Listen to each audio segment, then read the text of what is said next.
I've been in retail before they had Google. That's how long I've been doing this. I didn't have any money at all. It was kind of like a fake it till you make it situation. I mean, not that I can't come in and fuck them up. I'm gonna come in and take the money. I don't know if you understand, but for retail, that's insane. I never fucked anyone or fucked anyone over to get anything I got. You have 5 locations, right? How did you scale to that and how do you manage that? Basically, what I like to do is don't think about hitting the lick today. Think about hitting the lick 10 years from now. you need to create a margin for your retailer that's a minimum of a 2.5. A minimum.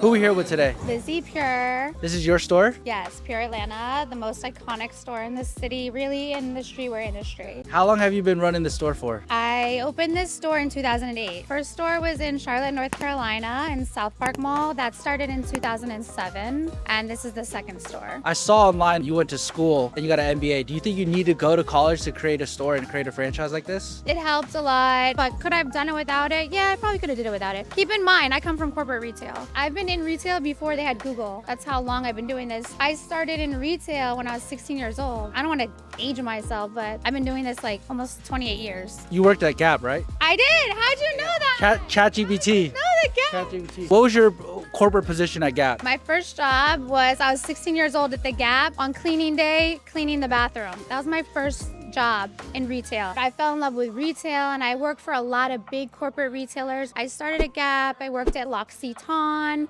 I spent time at Oakley, I worked for Bloomingdale's, and then in 2007, when I finished my master's degree in business, I started Pure. What was it about retail that you fell in love with? Like the people, the customers, the experience? I love dressing people because I love to see people feel good. When you look good, you feel good, and then you do good. I fell in love with like dressing people. I fell in love with fashion like at a very young age. I just fell in love with the whole system. I love interfacing with the customers. I love talking to people. I like making friends. Like all my clients are friends. When you started your first store, how much money did you start with? I'm gonna be honest, when I started, I didn't have any money at all. It was kind of like a fake it till you make it situation. I had no money. I basically put the whole shit on my American Express card and basically like roll the dice and pray type of situation. At that time I was coming out of corporate retail. I was like, the worst shit that happens is I just go into debt, like 30, 40K, and then I just go back to corporate retail. At the time I started Pure in 2007, I was 23 years old.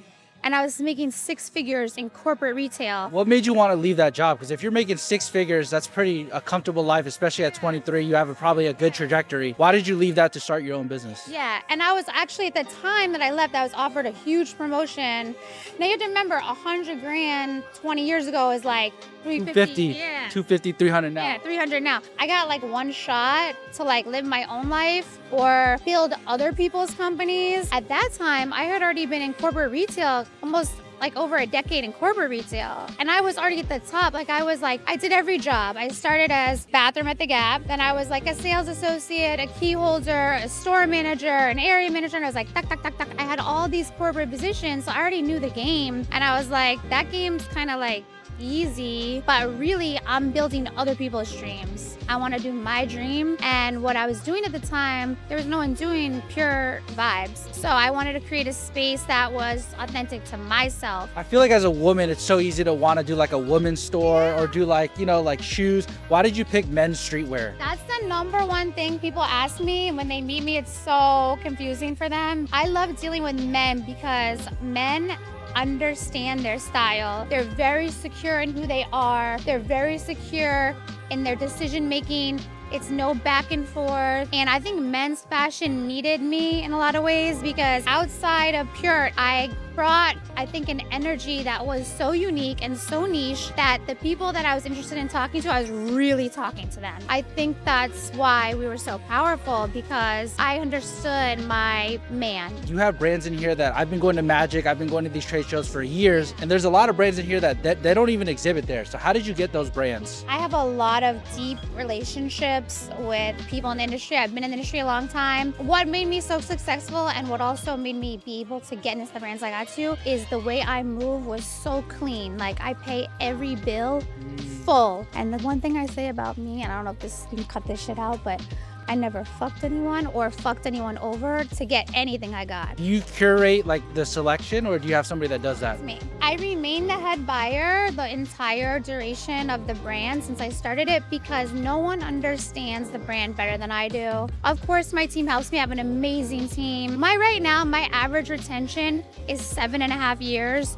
Which I don't know if you understand, but for retail, that's insane. People stay with me. Like, I build a family in the brand in terms of my team and also with my clients. You have 5 locations, right? How did you scale to that, and how do you manage that? It's very complex in terms of location picking because you have to really study the market. I will go to certain locations and I'll just sit in the center, in the mall. I'll sit there for like weeks. Basically, what I like to do is when I'm interested, fly out to the space and I just hang out. I go to restaurants, I talk to people that work in restaurants, I talk to people that work in other stores, watch the traffic, see who has bags, what kind of bags they have, and also see who the competitors are in this space because there are always stores that carry like brands or try and give a pure type energy. So I have kind of a level of respect when it comes to markets. I don't like to go into markets people already exist in because I don't want to mess up anyone else's business, like kind of like a respect thing. I just passed on a deal actually because of that. I mean, not that I can come in and fuck them up. I'm going to come in and take the money, but I don't want to do that. Like I kind of move on karma. So I really study the space. And how do you manage the 5 stores? Like, do you have like a system or a Slack channel? Like what softwares do you use? What's the philosophy? How do I manage that? So like I told you, I came from corporate retail. So I understand multi-store management. First of all, we have a hierarchy of staff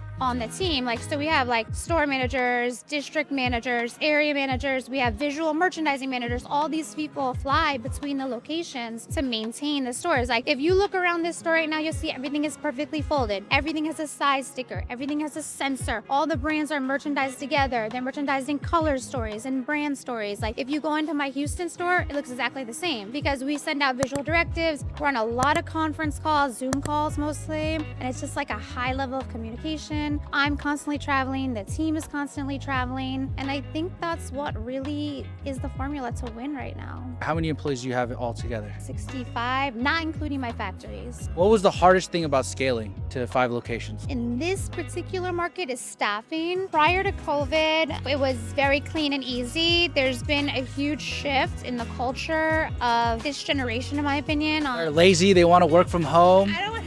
I mean, I can say it. They're lazy, they want to work from home. Different. And I have to tell you, I've been managing 20-year-olds for like 20 years. So I understand like this age group of people, but this particular generation, what is this? X, Y, Z? I don't know I can't I don't know who they are, but the work ethic just isn't the same. People aren't looking for long-term careers. I'm looking for the quick hit, the 10 Gs, 20 Gs, and just... GGs, they want to have like, everybody wants to be an influencer, and some of them can do it for real, but a lot of them can't. So for me, I spend a lot of time focused on getting the right team. And like all these people you're looking at have been here like 8 years, 7 years. And that's why, because I like really take my time. I hire slow and fire quick. How many interviews before you hire somebody? Like, what's the process look like? First, it starts with my HR team. Then it'll go to either like a DM or an area manager. Then it'll go to the store manager. And then I'm the final say. And you know, there are times they can get through the first 3 and then I won't co-sign the last one. What makes a good hire and what makes a bad hire? You can teach people how to sell. You can teach people how to fold a t-shirt, but you cannot teach people how to have a good energy, how to be likable. And I think like 90% of success in a commercial setting, like retail setting, is being likable. I see the wall of celebrities. I mean, it's like the damn Great Wall of China. Like, yes. You have like 100 of them up here. I have to rotate them because I have a lot more. They don't fit. There's not enough space. I know, but I love this wall because a lot of these people are my real life friends. This wall started with this one picture. This was my first VIP picture. Me, Gucci. This is like young Waka. Like we seen Waka. Waka does not look like this right now. Waka, you're like 70 pounds heavier right now and way more wrinkles. This is like flawless Waka. Boy, you better stop. Hey, I'm saying it out of love. Gucci, by the way, this is before he had the ice cream tattoo on his face. That's early. This is like, that was my first ever VIP picture and it's my most cherished picture. And Frenchie, and that's my most cherished picture to this day. This is a scary guy. I went on tour with this guy. This is a scary guy. Yeah, he's the best. I love him.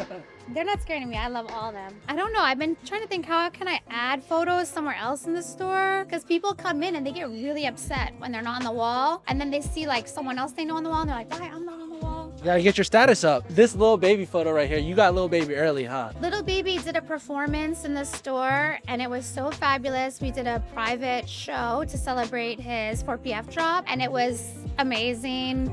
We gave away to charity. I mean, everyone was here, like JT was here, P was here. It was really fabulous. I feel like managing celebrity relationships and dealing with celebrity relationships is something that everybody wants to do.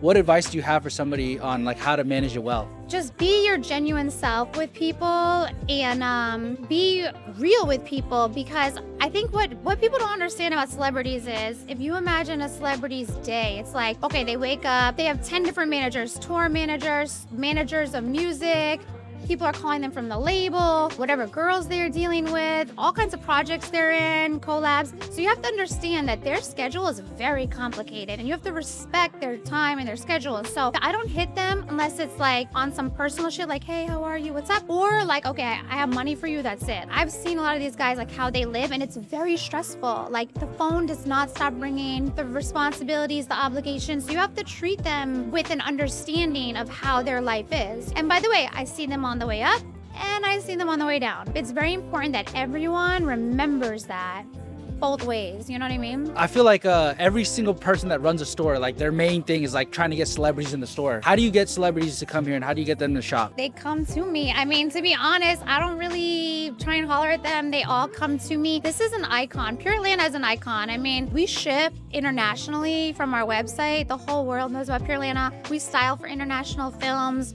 We work with studios, so people understand the gravity of this project, and celebrities find me. I have 3 projects going on right now with very high profile people. One thing I think they like about me is like they know I don't need shit from them. So it's like a lot of people I think trying to work with them need something.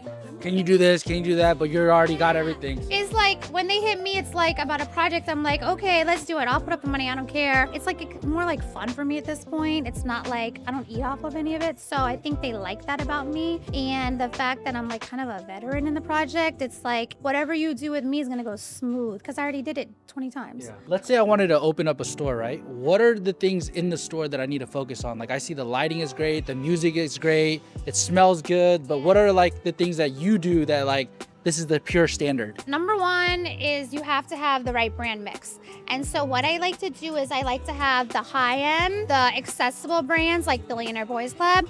And then I like to also feature some like local brands to kind of like, you know, give that good karma energy. And you have to build those relationships. That's number 1. You have to get your team right. That's number 2. Team is everything. I can have the most beautiful store, A1 location with the top product, and you could still not win if you don't have the right team, because the team is the interface with the client and they have to have the same energy as me. It's almost like I need 8 knees on the sales floor, you know? And then the visual merchandising, which is what I always say, visual merchandising is your invisible salesperson. So let's say someone comes in and they don't want to deal with one of my team, or maybe they don't want to deal with me. It's no problem. The store is set up so that outfits are already built for them. So they're going to see a shirt that works with the jeans below it.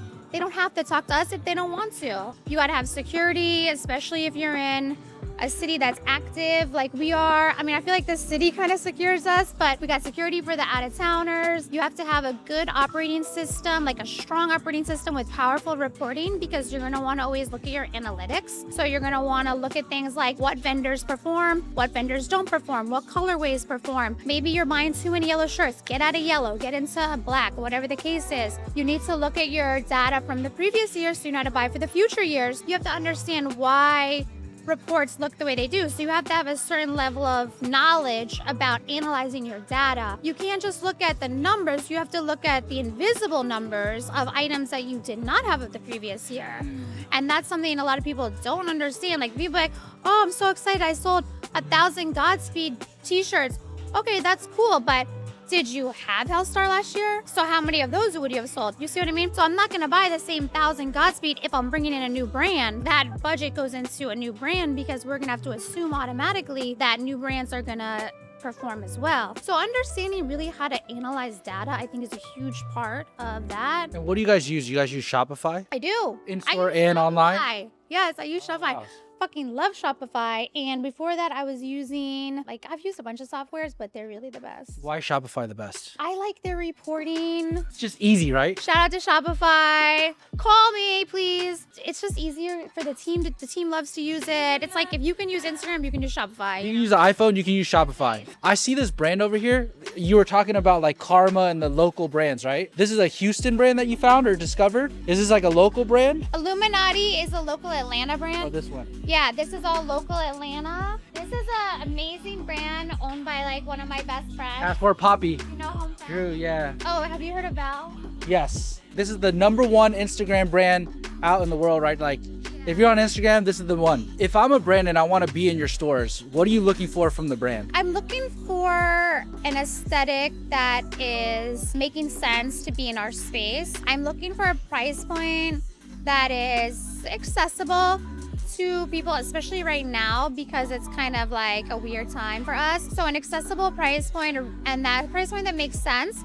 And I'm looking for a team I like working with because I only do business with people I like. How do you meet them? At trade shows, Project, Magic, or They find me. they find you? They come to the store, they hit me up in my DM, they get my number. My number's like circulated through the industry. Anyone I work with it's a mutually beneficial relationship because if you think about it like this, like, okay, yes, I'm buying from them, they're selling to me, they like that, right? But I'm also placing it on celebrities. And you're putting it next to Versace and all these other brands that are hot. So I'm hanging them next to like iconic, like lifetime brands, and all the artists and like athletes that shop here, you're getting placement. So I'm almost like giving them PR. Yeah. In a lot of ways. So they love being in here. And for that, they do me a lot of special favors. Like they'll make things for me they don't make for other people. They'll do other special favors for me. It's very important to have these relationships are everything. Everything. Can you talk about the unit economics a little bit? Like, let's say a shirt retails for $200, right? What do you need it at for you to buy it from me? Like, do I need to give it to you at 150? Like, what is the price point that you need? It's really specific to the brand.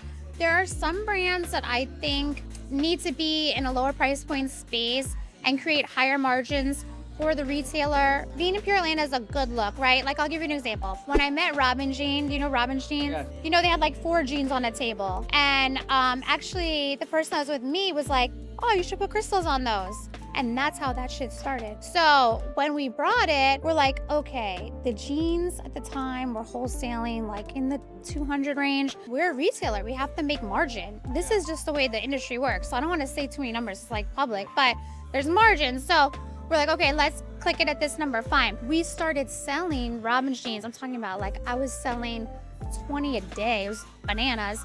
They took my numbers, my report, gave it to a showroom, went to Neiman Marcus, and that's how Neiman Marcus got the account. So it's like, I'm putting up the numbers, I'm gonna get you in other stores that you wouldn't be able to get in just because my numbers are so strong. So in terms of what I need you to be at, I need you to be at a number that I can build a margin on so we can all win. Let's say you're making a t-shirt for $20, you wanna sell it to me for $60, right? I need to sell it for what? 120, 200. At least, Yeah. at least, because I have to be incentivized to sell it because don't forget, we have our own line. Essentially, if you're a smaller brand, it's better to give somebody like Liz and Pure a better price to get your stuff in the store next to Balmain, next to Hellstar, and then you might not make your money there, but guess what? Once Lil Boosie comes in here, once Lil-Baby comes in here and they start wearing that shit, then you can go wax the other stores. So whenever you're thinking about this clothing brand space, think about it strategically and think about it long term. Don't think about hitting the lick today. Think about hitting the lick 10 years from now. This is a slow grind. It's a slow grind. You are not gonna hit out the gate. You need to build and you need to build relationships with the right retailers. You need to create a margin for your retailer that's a minimum of a 2.5, a minimum. So if I give it to you for 50, you need to at minimum sell it for 250. If you make something, I don't know how much you're making it for, but if you give it to me for 100, I'm 250. She needs to 2.5x her money essentially. 2.5 is the metric at most retailers. I mean, now if you're looking at like a big department store like a Saks, you're at 2.3. And by the way, if you can create a margin for retailers, they're really gonna fuck with you. So you could see in my store, I got some brands that have like one table. I got some brands that have walls. Yeah. You see what I'm saying? Where I'm Essentially, making the money. if you're a brand, incentivize the retailers to sell your shit, and then your brand will blow up, and then you can go get it into Neiman's or Saks and whack them there. So, can we talk about your personal brand, your in-house brand?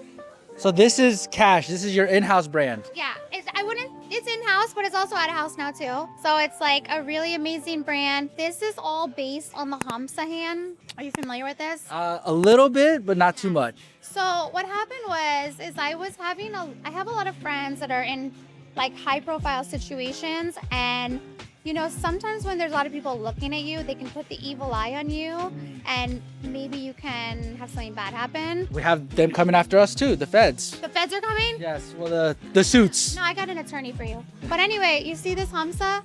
I wear it every day because it protects you from the evil eye, and I have one here on my wrist. But the point is that if you look here, all the buttons are custom, all the rivets are custom. I put the Hamsa on everything because I want people to feel protected when they're performing, especially on stage. And I create all the Cash pieces for stage and also for athlete tunnels. This is what I think about when I'm designing. So you're not wearing this on a Monday night at home. You're wearing this on a Saturday night when you're popping out. If you're popping. Oh, if you're popping like that, yeah. You might be at home on a Monday night if you're lit like that. I'm not lit like that. So for me, it would be like a Saturday night at a trade show or something like that. At a club. At a club. I don't go to the clubs, but yeah, it would be like for when you're out and about. At a Michelin restaurant. I like that. I see like your story posts, and you like are going through this crazy process of like, it's so detailed, right? It's not just like, oh, private label this and then No.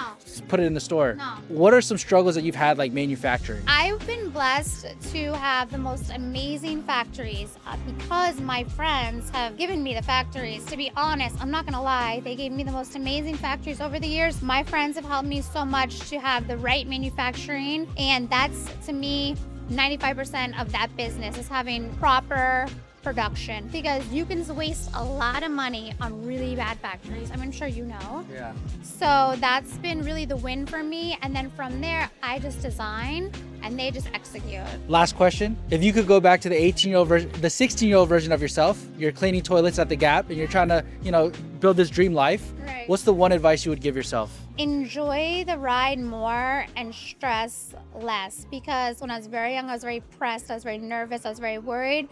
I just wanted to get to the point where I was at. I got there sooner than I even thought I would. And I would tell myself, stress less, just focus on your journey. Enjoy it. You know what we stay giving y'all? Free game.